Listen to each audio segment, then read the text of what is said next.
En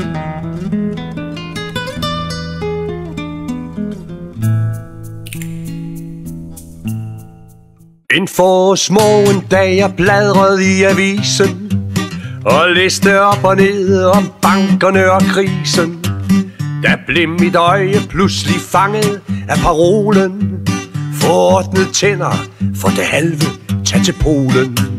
Jeg læste videre og blev hurtigt fyr og flamme. Det regnestykke krævede ingen kugleramme. 50% rabat, jeg læste som i trance. Dit tilbud kunne på mit budget i fin balance. Jeg er en voksen mand med glatte fine hænder, men jeg har aldrig været flink ved mine tænder. Og jeg har ikke bare tandpinen at frygte, men også banken og mit uspolerede rygte.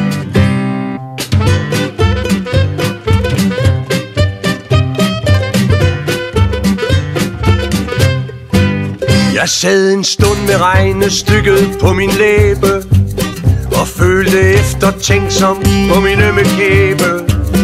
Ideen den var god og skønt at jeg var tvungen, så føltes min beslutning rigtig godt i pungen. Jeg tog avisen og gik hen til telefonen og regnede efter, mens jeg sad med ventetonen. Ved et var tand holder med smerter ved at lette. En time senere var alting lagt til rette. Nu har jeg droppet sommerferien, stiger og sviger, og valgt at skifte alt fra plus til -4. Og mens de andre sveder træn i læggestolen, så sveder jeg hos Dr. Tand et sted i Polen.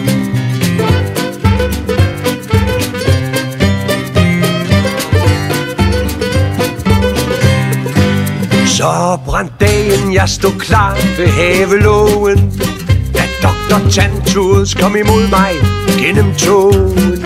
Jeg mærkede efter og skønt mellem gulvet rystet, så stod jeg rank med maven flad og luft i brystet.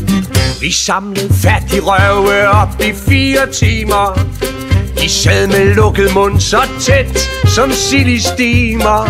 Og da vi endelig nåede frem til færgelejen, var luften mæt af tænder, der var dårlig pleje.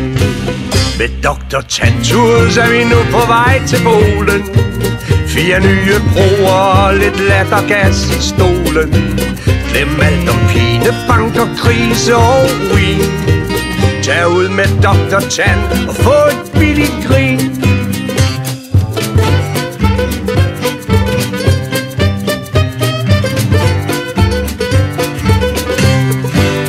Vi kom tilbage efter 1-6-8 dage, og slut var trængsel og sprogproblem og smerteplage. Men det var billigt, netop som de havde lovet, og alle havde nye griner og grinte fjoget.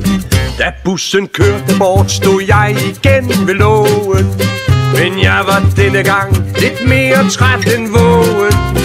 En sådan tur med åben mund går i kæben, men tanken om mit nye liv gav smil på læben. Med Dr. Tandtools føler jeg mig som en vinder. Mit nye smil har gjort det let at møde kvinder. Jeg sparer op igen og rejser udenlands, men næste gang så er jeg på tur med Dr. Svans.